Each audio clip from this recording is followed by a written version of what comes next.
Oh, welcome welcome all to the SnailTrail4x4 podcast. If you like going off-roading in Toyotas, wrenching on Toyotas, camping in Toyotas, and maybe even poking a little bit of fun at Toyotas, and of course, hearing about how fantastic going and doing other things without each other are in Toyotas, then this is the podcast for you.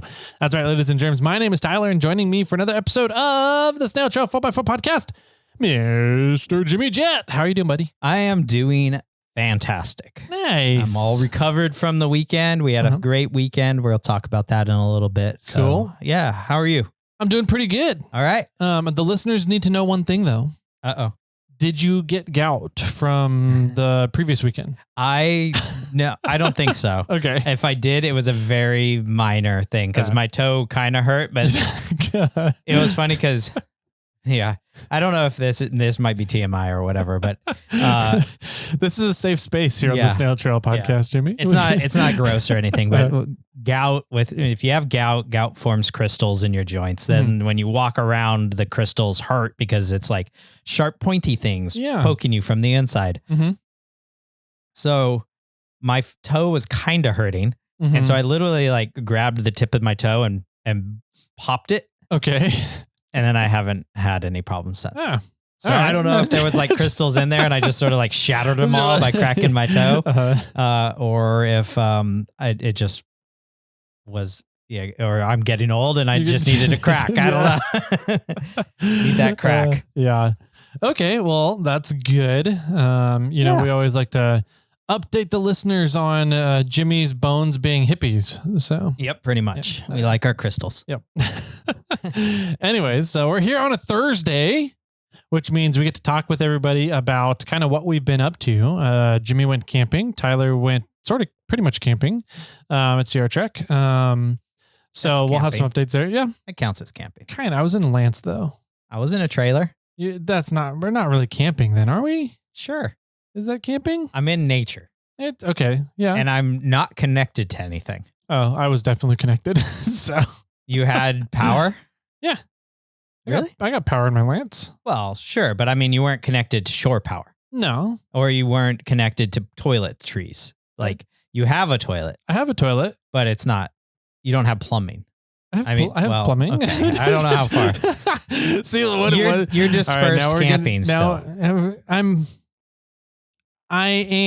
don't know. See, I was in a national park campground. Yeah. But there was no hookups. Gotcha. There was no hookups where so what is that limit then? What is the line between camping and you're no longer camping? How about we necessarily weren't camping, but we were glamping? Yeah. Would you go that far? I would go that far. Okay. Yeah. So we were glamping. Okay. Yeah. Yeah. I don't know. Like that might be an interesting topic to hash out. It's going to turn into the trail ratings topic again. Yeah. If you have a fridge, are you no longer camping? Right. Like, so I'm not camping on the Rubicon if I have a fridge. Right. Like, how does that? Where's the line drawn? Yeah. I don't know. How do you define camping? See, I would define camping. You went out like in nature. Okay. For overnight. Yeah. Okay. Well, yeah. So if you're only out in the day, it's just a day trip. You're not camping. So say you have a Dolly and Eric's RV and you take that out to King of the Hammers. Yeah. Are you camping? Yeah. Okay. I mean, they might say they're RVing. I don't know. I would say you're camping. You're still out. Like you are not home.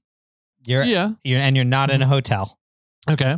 And probably if you have an RV, you don't need a hotel. What if you rent an RV? Yeah. You're pretty much renting a moving hotel. I mean, you're using a moving hotel. Yeah, but that's what Dolly and Eric do. They just own their moving hotel. That's true. It's their moving home. It's a motor home. It's a motored home. So, like that's how it works. Yeah. But you're not. See, the thing is, I would say that you're not in a town. You're not in a city. You're out in nature. So you're camping. What if you're camping at a KOA in Sacramento? Yeah. I don't know about that one. That one would fall more under the glamping. All right. You guys call in. We love hearing from you. This is, I don't know if this is going to end up being like trail ratings. We'll see. 916-345-4744 is our voicemail number though. If you guys want to call in, leave us any feedback on today's episode, a previous episode, what you did last weekend, what KOA you were staying at last weekend, and if you were camping or not, and let us know. We'll listen to those on Friday's episodes. It's where we go over voicemails, get to listen to you guys, your feedback, and kind of have a lot more interaction with you. So there's some pretty fun topics that come out of that, and conversations that get carried on probably for longer than they probably should, like trail ratings. Yes. Goes on Fridays. So we love it. Definitely call in. Let us know your feedback. We love chatting with you guys. Also, we have a monthly giveaway going on. Yes, we do. What month are we? We're August. Is it? Yeah. I think we're still in August. It's summer season for me. Things we lose track of time in summer. But yeah, we're August. We're about halfway through August already, man. That's crazy. Is it? Yeah. Wow. But we have confirmed our monthly giveaway. Yeah. Sort of another random audible month because the person we were trying to reach out to kind of ghosted us a little bit. Yeah. They're just being very difficult and not wanting to, I don't know, make things happen. So yeah, kind of. So we called up our good buddy Brad, who I just spent the weekend with over at Hot Metal Fab. Okay. So Brad does a lot of really cool metal stuff. I have a really fun fire pit that I won from Sierra Trek auction a couple years ago in my backyard that Brad built. He started doing a lot of really cool metal cutout stuff. Signs, functional things. I guess he has jack stands he makes. He's got this really cool koozie dispenser if you like Toyotas. That's I could really probably cool. put a Jeep on it. I don't know if he would actually. He would. He does some really awesome bed racks, bumpers, armor, like literally anything you want out of metal. He does some really cool metal work. He does all of Snail Armor's tailgate panels. Yeah, he cuts all the aluminum panels out for Snail Armor. Yep. So he does a lot of really cool stuff. He has said that he's willing to do a $250 gift certificate, store credit to Hot Metal Fab for the monthly giveaway this month for all you guys. Yeah, so, that's awesome. Yeah. A lot of fun. I would, if there were me, I would definitely get the koozie dispenser and some of those signs that he makes. They're just really, it's really fun. Awesome. It just looks really good. It does. So there used to be something on the wall here that they used to do. It's over there in the corner. I should go grab it. Yeah. Very phallic and, but very, very, artistic too. The way that he would use the sanding disc to make a cool pattern and no, really cool stuff. Really awesome to work with Brad and get him. We're going to get him on the podcast because he's got a lot of fun things going on. I know because I was literally there yesterday. Oh, nice. Yep. And some good stuff for you guys as well. So if you want to be a part of that or a chance to win to get some awesome signs or a koozie dispenser, or if you need some bumpers or rock sliders or a bed rack for your vehicle, then this is a great opportunity for you. Go over to iRate 4x4, log in there, click on the SnailTrail4x4 forum and click on that giveaway tier, and that will get you entered to win something from Hot Metal Fab. Yeah. Yeah. Hot Metal Fab, actually a long time ago when I had my second gen Tacoma. Yeah. They did the bumpers and sliders. Oh, I didn't know that. Second gen Tacoma. That was like when they first opened up and started, and I think they were down in Rancho Cordova or something like that. Oh, wow. I had no idea. Yeah. Cool. How fun. All right, man. Let's see what else we do have we got one going other on? little giveaway going on, little-ish. I mean, we've got the Onyx Elite membership we're giving away for reviews over on Apple Podcasts. So go over to Apple Podcasts, leave us a review, any stars, whatever you want. And when we reach 800 reviews, that's right, 800? 800, yep. Yeah. When we get to 800 reviews, we're going to do a drawing of all 800 reviews. And if we choose your number of a random number generator, you're going to win the Onyx Elite membership. Mm-hmm. And congratulations to Alex Montgomery. Yeah. For winning the Yokohama set of tires. So that happened at 750 reviews. So far we've done a big giveaway at 500 reviews, which was a winch. And then we did another big giveaway at 750 reviews, which was the Yokohama tires. And we're doing another big one at, was it 900? 900, I think is what we're going to do. Yeah, 900 reviews. We'll do another one. And it sounds like that one's going to be a Morphlate one. So we have a couple of really big projects we're working on to come out early next year. So I'm hoping that timeline lines up well for the 900 reviews. To be able to put together a $1,200 prize package from Morphlate. So dang, yeah, that'd be awesome. Yep. Cool. I think that's it. Cool. All right. Yep. That's good for housekeeping stuff. Well, let's take a quick break then. We'll hear a little bit about Onyx Off-Road and some of the cool features that it has. And then we'll be right on back with kind of what we've been up to, because we both kind of went our separate ways last weekend and we have some stories to tell. Hey guys, I love going out wheeling and I love playing in the outdoors, and one of the main tools I rely on for all of the activities is Onyx Off-Road. Onyx keeps me in the know, it keeps me on the trails, and it keeps me from getting lost so that I can make it back home to my family and friends. There's tons of tools and data available for outdoor activities on the app that helps you plan your next trip, and it helps keep the adventures rolling. Start your free trial over at onyxmaps.com. Welcome back, ladies and gentleladies, to today's Thursday episode, kind of what Jimmy and I have been up to, and you guys get to live vicariously through our adventures and troubles and trials and tribulations and fun times and bad times and all that good stuff. So Thursday is kind of where we get to fill you in on what we've been up to, and we both kind of went different directions last weekend. Yes, we did. You went up to some high elevation. I actually went to decent elevation. So yeah, I think I got up to 8,500-ish feet. Yeah, you beat me. I think I capped out at 7,000. Okay. So, but yeah, we got to both go do some stuff. I did want to say before we get into this. Okay. I found I love documentaries, right? Okay. I don't know why. I geek out on documentaries. And there's been a really cool series out on, I think it's Netflix, called Trainwreck. Okay. And they do some awesome documentaries on just like things that are like train wrecks. like not just train wrecks. It's not just train wrecks. Okay. Like they did a one on, there was a Royal Caribbean cruise that lost all power and just got stuck out in the middle of the ocean. And it became like this massive problem, obviously, for obvious reasons. But what was the really interesting part that made this such a catastrophe was how to deal with the human waste. Oh. When none of the bathrooms work. Yeah. So that one was an awesome documentary to watch.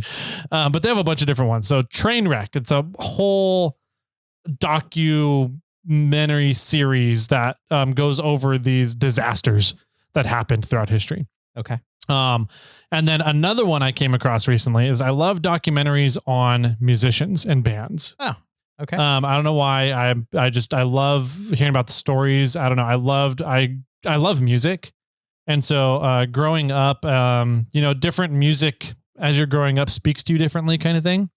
And they just launched, I don't remember what platform it's on, but Simple Plan. Okay. Which is a pop punk band. Oh, I've never heard of them. Really? Yeah. That impresses me, actually. Yeah. In a bad way. Old band? Older? They're from the Blink-182 Green Day era. Yeah. Yeah. I probably would recognize one of their songs at least. I'm sure you would. They had a lot of big hits. Okay. Then I just didn't know the name. Yeah. So the I'm Just a Kid. Yeah. Oh, yeah. That's Simple Plan. Oh, okay. So anyways, I thought that was No Doubt. Nope. Yeah. No Doubt is like pop. I'm just a kid in this world. Oh, I'm just a kid and life is a nightmare. Oh, maybe not. Okay. Different one. Anyways, I'll Google it afterwards. Yeah. Anyways, Simple Plan. Plan. Their documentary is awesome. So really well done. Apparently they, early on, when they first started the band, they had like their very first fan came around and just started like video recording everything. So they have this massive archive of videos of the band members and things going on with the band behind the scenes throughout the band's career. Cool. So they started, I want to say it was like 2001, 2002, right around there. So they've got all this archival footage from the last 25 years of the band, and kind of things that have happened throughout their lives and like things that were going on with the band members while they were trying to make these records, kind of thing. So nice. Really well done. If you guys like pop punk music out there, you grew up with that music in your life, check out the Simple Plan documentary. It's really good. Okay. So, anyways, today's topic though. Yeah. Because that was one of the things I did this weekend was I watched the Simple Plan documentary. But Jimmy, you went up to Lassen. I did. Mm-hmm. Yep. Lassen Volcanic National Park. Mm-hmm. And then I went out to Sierra Trek. Yes. So at Meadow Lake. Meadow Lake. I don't have much. I was working mostly. Okay. And it was really hot down in the valley. We had like this heat wave come through the valley in California, which meant it was hotter up in the Sierras. But actually, I still don't know what it is. I think I need to start trying to figure it out with a doctor or something. But like just direct sunlight kills me. The temperature was nice. It was mid to high 70s. Yeah. Maybe low 80s in the sun. But like, I don't know. I went over and kind of checked out the car show a little bit that was going on. Sure. I wanted to check out the vehicles, and I ended up talking to this gentleman for 45 minutes just in direct sunlight, and that just wiped me for the rest of the event. Oh, dang. We need to get you a sombrero. Maybe. I don't know what it is. I need to figure this out though, because I was not able to enjoy Sierra Trek. Bummer. Because I got overheated and like mini heat exhaustion. And then I was just wiped during the day, and I didn't perk up until like 10, 11 PM at night when it dropped below 60 degrees. Should have jumped in the lake there. Right. I should have just gone and jumped in the lake. That probably would have helped a lot. I did not camp down near the lake this year. Oh. First year I've ever been to Sierra Trek that I didn't camp next to the lake. Where were you? I was up in the hill where Meadow Lake Road kind of continues out and goes 20 miles up towards Bowman. Okay. We were up kind of in that area, up in the trees. Oh, wow. Why'd you park up there? Because that's where the employees parked before I got there. Okay. I will never camp there again. Just saying that now. So much dust. It's not really the dust. It's just, it's not flat. It's all on the side of this hill. So nothing is flat. There is a lot of dust. There was a decent amount of shade, but I really like, to me, the magical part of camping at Meadow Lake in the Meadow area is being right next to the lake. Sure. And so I think in the future, I've learned that I really enjoy camping right next to the lake, and that's probably what I'll be doing from now on. Yes. So, but yeah, I think that there's definitely, in the past, I've been able to go jump in the lake, cool off real quick, and things are great. I've never had this issue at Sierra Trek before where I got overheated, and just had no energy for the entire event. Right. So, but yeah, that was, it was mainly Sierra Trek. It was a good event. It was really interesting. Participation was way, way down. Oh, there was supposedly around 500 people registered. Over half of those were volunteers. Okay. And then there was a lot of vendors there. Okay. It was really cool to see the vendor area as active as it was with all the vendors. Cool. But I'm guessing there was probably 180 to 100 in vendor registrations if you count all the employees for all the vendors that were there. Okay. So that leaves like 200, 300 participants? Yeah, that leaves like 100 participants. Dang. Yeah. So I don't know if that just goes to show kind of where the economy's at, because I know that the off-road industry is way down right now in the economy. Or if that shows that there wasn't enough advertising. Like, I don't know what that means for the event. Right. Because the camp life this year I thought was done really, really well. It was very active in camp during all the days that the camp life stuff was open. The vendors were open. it seemed like there was activities going on, like there was people hanging around. But the amount of participants registered was way down from previous years. Interesting. So it's kind of an interesting why. Yeah. Like how do you dig into that and solve it? I don't know. So do you have to block off the vendor area, stage, all that so that only participants can go in? I don't know. I think that there's a couple things that could be done. I think advertising going up to the event, like you have to go around to all the clubs. You have to hit the Facebook group pages. Mm-hmm. It takes a lot of effort to go into the marketing advertising. Yes. And I don't know, from kind of being on the outside a little bit of Trek this year, but still being on the inside enough to hear what's going on. I didn't see very much word about Trek at all. No. Come out this year on social media. Not at all. So, I think that there was something missed there. I don't know if an effort was made or not. I don't know. So, but I didn't see any advertising for Trek this year. Also, every single year, when I talk to people about Trek, I hear the same question. I don't really want to go do Fordyce. Right. My rig is not capable of Fordyce. I don't want to be on Fordyce in the middle of 40 people, going down the trail. Right. And so, which was another interesting thing. The Thursday full trail run had only 15 people registered. Really? Yeah. So Wow. there was about 30 volunteers on the trail, 30 to 40 volunteers on the trail. So 30 to 40 volunteers to take care of 15 people going down Fordyce. I don't know. But anyways, that's the number one complaint I hear, the number one concern I hear from people about going to Sierra Track is I don't want to run Fordyce for whatever reason. They have multiple reasons for that. But I thought that the event this year did a really good job at offering different runs, more runs. They opened up and did 3 different rock landing runs. Oh, okay. Yeah. So there was a Ruby Dice where people went and did Rubicon and Fordyce over a 3-day period, I believe it was. Oh, that's cool. It was really well done. I got to see a bunch of pictures from that run and it looked like a lot of fun. Okay. I was like, I might want to go do that run next year. Yeah. The Ruby Dice run. They did another one that was lower difficulty. I forget where I want to say they did Deer Valley and Slick Rock. Really? And then came up to Fordyce, or Deer Valley and Strawberry and then Fordyce and then came up to the Meadow Lake. Interesting. They didn't do Fordyce itself, but they did a different, lower difficulty Rocklander run that ends at Sierra Trek. Yeah.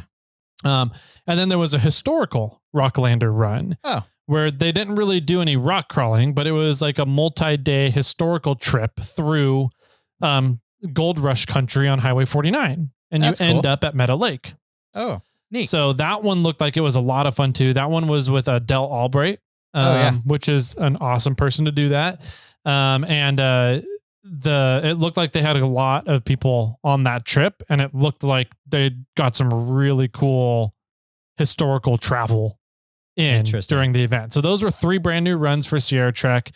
I didn't even know about those until they were literally leaving for the trip. Granted, I didn't go to any of the volunteer meetings leading up to Trek, but like I was supposedly quote unquote the communications guy. And I didn't even know about those runs going on. Right. Okay. So I think that there was a little bit of a ball dropped there in making sure those runs were known about. And then they also do, of course, the Signal Peak run, the Outer Limits run, the river runs. Do they, where's Outer Limits? Bear Valley, Bear OHV. Valley, correct. Yeah, which is not the Bear Valley from Southern California, and not the Bear Valley from over on Highway 4. It's another Bear Valley. It's the Truckee Bear Valley. But that one is another awesome trail that has a lot of different options for all sorts of different difficulties. Right. Yeah, that's a fun little area too. We both have been out into that one, and I think the Gold Sales Bossy ran that one this year. I designed them a bumper sticker for the Outer Limits run. That was you. I don't know. Did they make them? Yeah. Finally. Yep. Was it the yellow version? Because they sent me 2 versions. They sent me a version that they designed, and then I sent them they're like, this is what one of our users came up with. Can you do something else? And I sent them back another version. Okay. And I don't know if they got it done in time or not. I don't know. I have the stickers in the dually. Okay. So when we go get lunch, I'll show you. All right. But yeah, I talked with Chris. Yeah. I think he's the president of Gold Hills Posse right now. And he goes, "Oh, here's a couple of the bumper stickers," and told me, he goes, "Man, we got these designed, but then it was like a 2-day turnaround to try and get them printed Oh, for then the yeah, event." it was probably me because Okay. they came to me and I was like, "Hey," they're like, can you redesign this or can you clean this up or we're interested in it."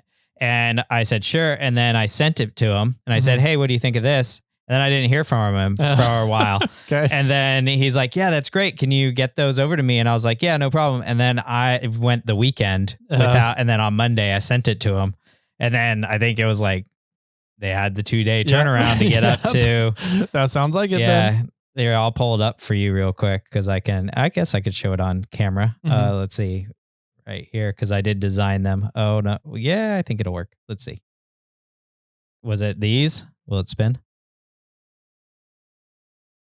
I think so. Okay. I think that, yeah, I'm pretty sure I don't know that if is. that'll come out on camera or not, Yeah. but yeah, I just drew up. Oh, there it goes. Yeah, I did a little bit of AI work. I did a little bit of